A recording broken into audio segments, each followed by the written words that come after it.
manusia dengan alam di sekitarnya itu adalah saudara. Itu filosofi dari orang Toraja ketika memandang relasinya dengan alam. Lalu sebagai pendeta, bagi saya kegiatan pecinta alam itu sangat penting. Pendeta itu seperti pekerjaan orang malas, makhluk halus, ya, banyak.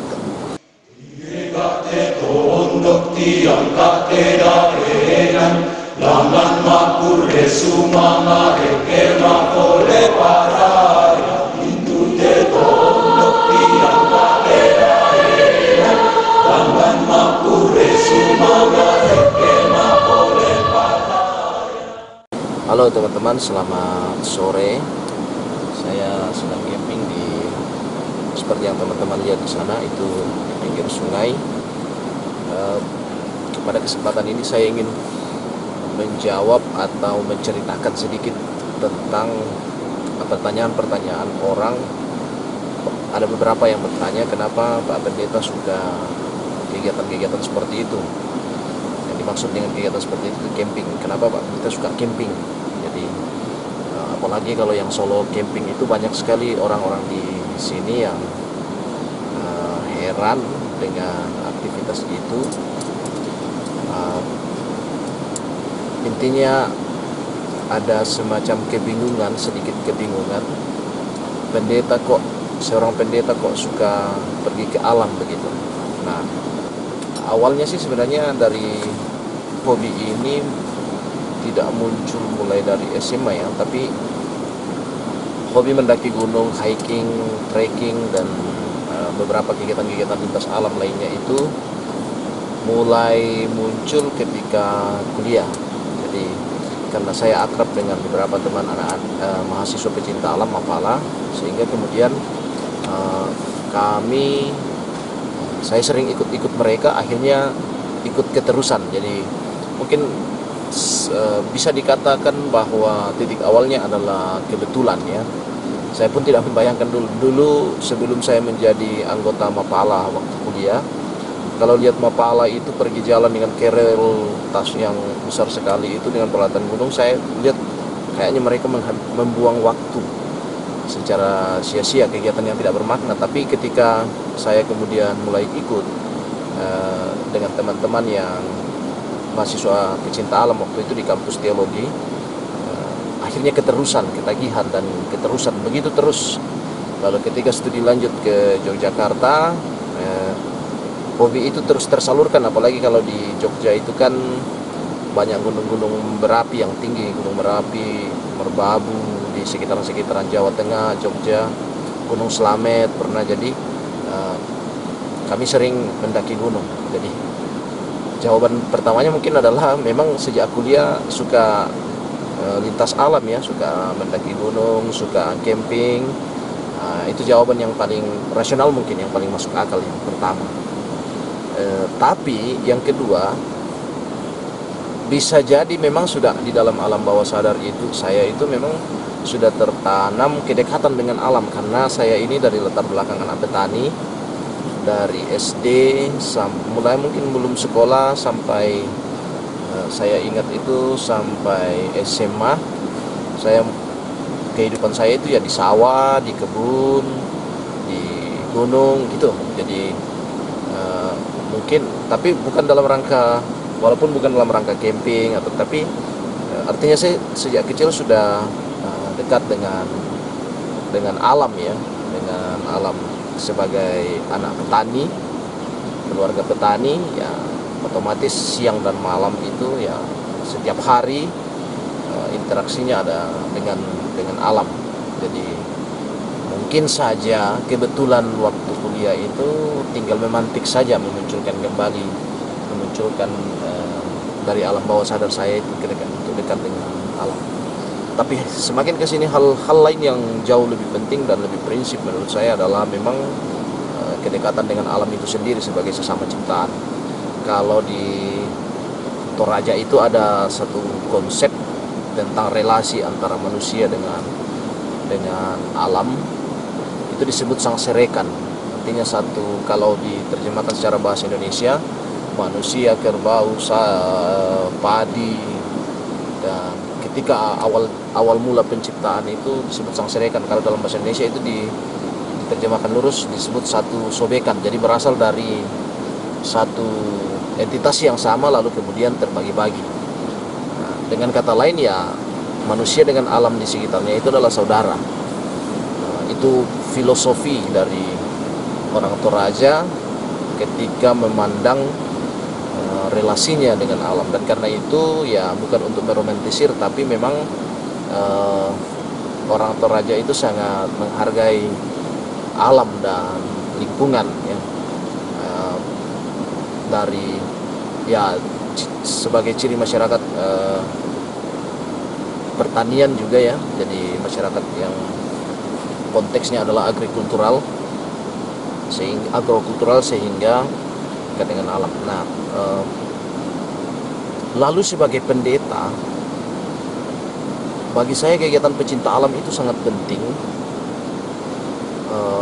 bukan sebatas karena pendeta itu kelihatannya ada satu status di media sosial saya lihat orang melihat, dan ada benarnya ya, ada status sosial, ada satu status di media sosial yang mengatakan bahwa orang melihat pendeta itu pendeta itu seperti pekerjaan orang malas, kan dia tidak selalu berkantor, kecuali kalau pendeta-pendeta di kota tidak selalu berkantor, tidak jelas jam kantornya kapan kecuali kalau hari Minggu atau kalau ibadah-ibadah.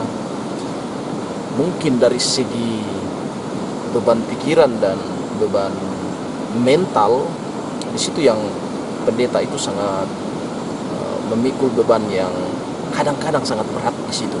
Secara manusiawi kita harus katakan bahwa beban mental dan beban psikis ya seorang pendeta itu kadang-kadang sangat berat, karena menjadi pendeta itu bukan hanya soal mengolah pikiran dan memberikan tenaga, tapi juga persoalan perasaan, emosi, semuanya dicurahkan untuk itu. Nah, sehingga seorang pendeta butuh rekreasi, sederhananya begitu, kadang-kadang butuh rekreasi. Nah, kebetulan saya mungkin masuk dalam tipe naturalis ya, ada buku yang menceritakan tentang 9 cara orang beragama.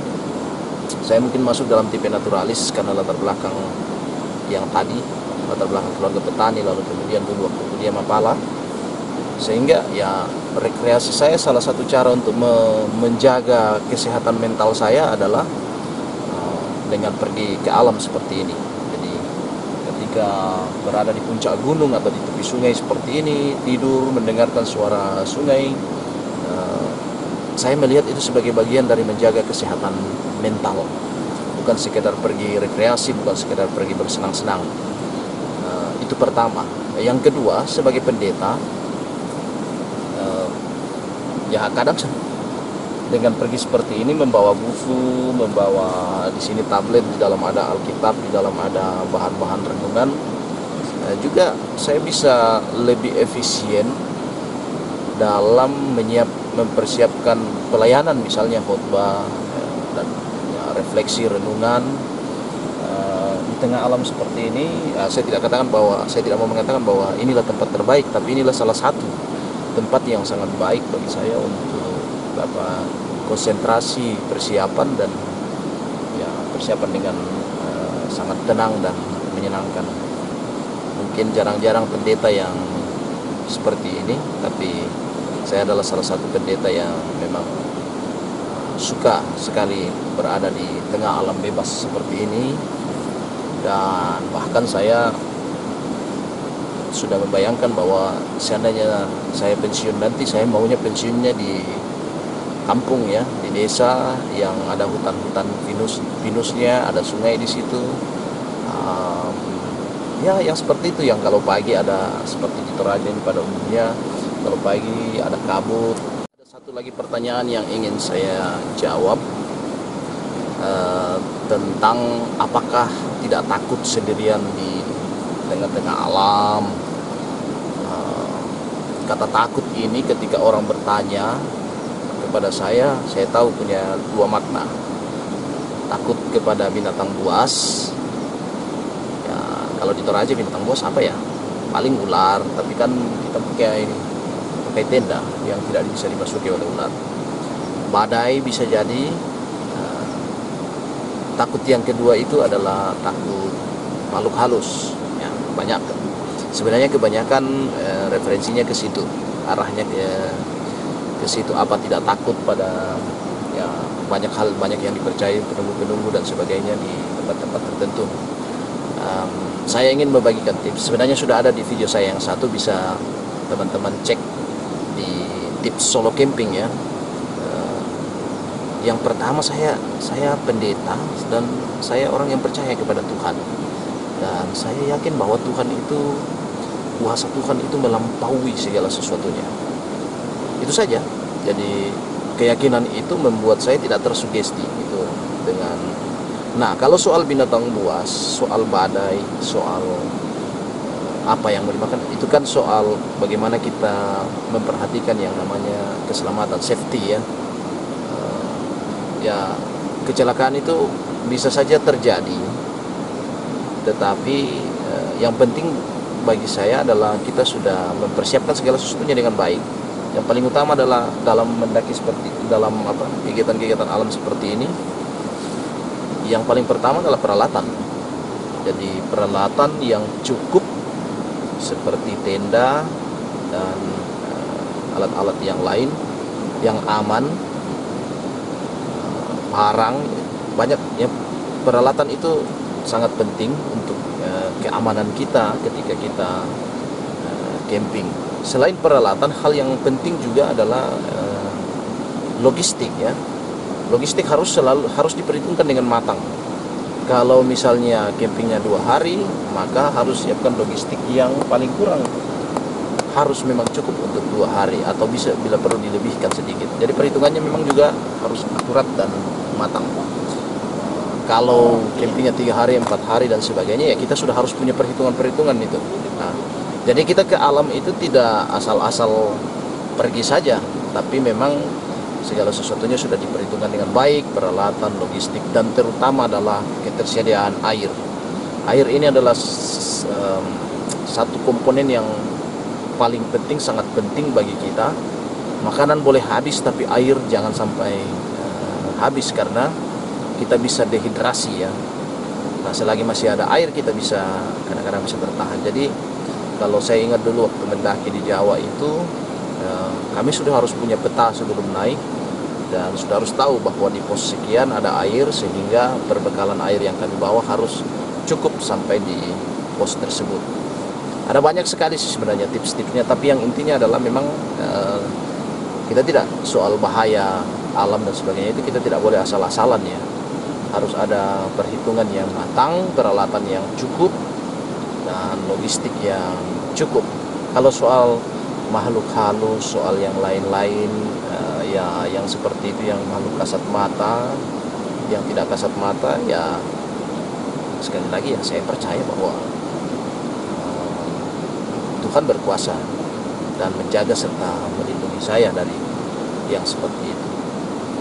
Nah, sehingga ya sampai sejauh ini berkali-kali saya, ini sudah yang entah sudah keberapa kalinya camping di tempat-tempat yang sunyi, sepi, di tengah hutan, bahkan kadang-kadang di puncak gunung ya. Sampai sejauh ini syukur, puji Tuhan, aman-aman saja. Jadi percayalah pada, dan selalu berdoa ya. Itu sebagai orang percaya ya, kita selalu berdoa kepada Tuhan. Ya, selalu ada pengalaman unik setiap kali pergi camping. Ada yang saya ingat itu, salapi di tempat untuk pasang tenda, lalu terjadi badai dan tenda saya itu seperti terapung. Jadi di situ jadi kayak terbentuk danau karena hujan deras, dan saya berada di tengah-tengah air. Tapi untungnya saya pakai tenda yang agak bagus sehingga airnya tidak masuk ke dalam, karena alas tenda itu, lantai tenda itu waterproof, jadi dia bisa menahan air. Tapi itu sangat berkesan bagi saya. Kemudian juga ada juga pengalaman unik, kami dalam perjalanan dikejar kerbau. Jadi sementara jalan di pinggir sungai, lalu ada seekor kerbau yang lagi makan. Kami pikirnya kerbau jinak, tapi rupanya kerbaunya, untungnya diikat. Kerbau pokoknya diikat, tapi karena kami agak dekat, dia ambil ancang-ancang dan mengejar kami. Waktu itu saya dengan teman, lalu kami lari ya. Jadi bisa bayangkan saya pakai kerel yang lumayan besar sambil berlari. Apalagi ya, ada juga pengalaman unik dalam perjalanan, ketemu dengan seorang tunanetra. Jadi ya cerita di jalan, dia YouTuber juga, namanya Korie, teman saya. Jadi saya ajak camping sih, dia mau sekali ikut, tapi waktu itu kebetulan lagi jaga anaknya, ada anaknya yang sering sakit sehingga tidak bisa dia tinggalkan. Juga ada pengalaman unik, pengalaman yang paling menyenangkan itu kalau pagi sebenarnya. Kalau di puncak gunung itu yang paling menyenangkan itu kalau melihat matahari terbit, apalagi kalau di Toraja itu kan pegunungannya sangat indah. Jadi matahari terbit, lalu kemudian kita melihat kabut di bawah kita, lalu di bawah matahari. Ketika matahari mulai terbit, kabutnya perlahan-lahan seperti disuruh pindah.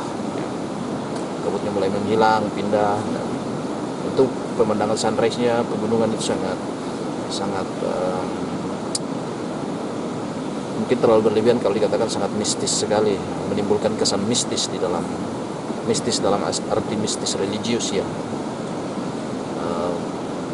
Kemudian juga kami juga pernah camping di pinggir sungai, dan pagi-pagi itu ketika matahari mulai terbit, tiba-tiba ada beberapa kelompok burung bangau putih itu terbang di atas sungai di samping kami. Dan kebetulan saya buka pintu tenda, dan kebetulan saya lihat, itu kayaknya saya katakan ini kayak betul-betul kita kayak di Taman Eden. Jadi pengalaman-pengalaman seperti itu yang memang sangat berkesan, sangat menyenangkan. Ada juga yang sangat lucu-lucunya, terutama kalau dalam perjalanan biasa kita jatuh, terpeleset gitu-gitu. Jadi ada lucunya, ada menyenangkannya, banyak sekali pengalaman. Teman-teman bisa mencoba deh untuk camping. Nah, yang paling juga, yang sangat menyenangkan juga waktu camping dengan anak dan istri, itu sangat menyenangkan. Karena melihat anak bermain di alam itu, anak kecil, ya anak saya masih balita, belum cukup 2 tahun. Dia begitu senang bermain di alam. Kami bertiga itu betul-betul quality time ya bersama istri dan anak. Tapi kami cari tempat camping yang memang aman untuk anak-anak, memang camping ground yang dikelola untuk camping keluarga. Banyak juga yang mengatakan bahwa hobi camping itu mahal, dalam arti bahwa peralatan-peralatan yang dipakai itu katanya mahal-mahal. Ya memang kalau alat-alat gunung itu harganya lumayan mahal ya. Cuman memang peralatan-peralatan saya ini lumayan lengkap, tapi saya tidak pernah membelinya secara langsung semua dibeli, bertahap. Bahkan ini mungkin sudah ada 1 tahun ya baru lumayan lengkap seperti ini. Pertama saya beli dulu itu tenda sama keril, lalu mulai alat-alat masak, pokoknya lampu, meja ini ya kalau lagi ada uang beli, kalau lagi tidak ada ya jangan dipaksakan untuk kelengkapannya. Tapi hal-hal yang paling mendasar memang harus dimiliki. Cuman untuk yang lain-lain ini kita bisa cicil membelinya ya, tidak langsung beli lengkap, paket lengkap seperti ini. Sebenarnya masih banyak yang kurang. Saya belum punya kursi, tapi ya mungkin nanti kalau ada rezeki lagi baru mau beli kursi gunung. Juga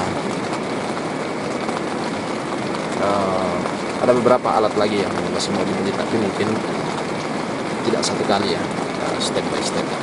Sebenarnya kalau kita lihat para pemimpin-pemimpin agama ini selalu mendapatkan pencerahan atau mendapatkan, kalau Nabi Muhammad itu mendapatkan wahyu itu kan di Gua Hira. Tuhan Yesus itu kan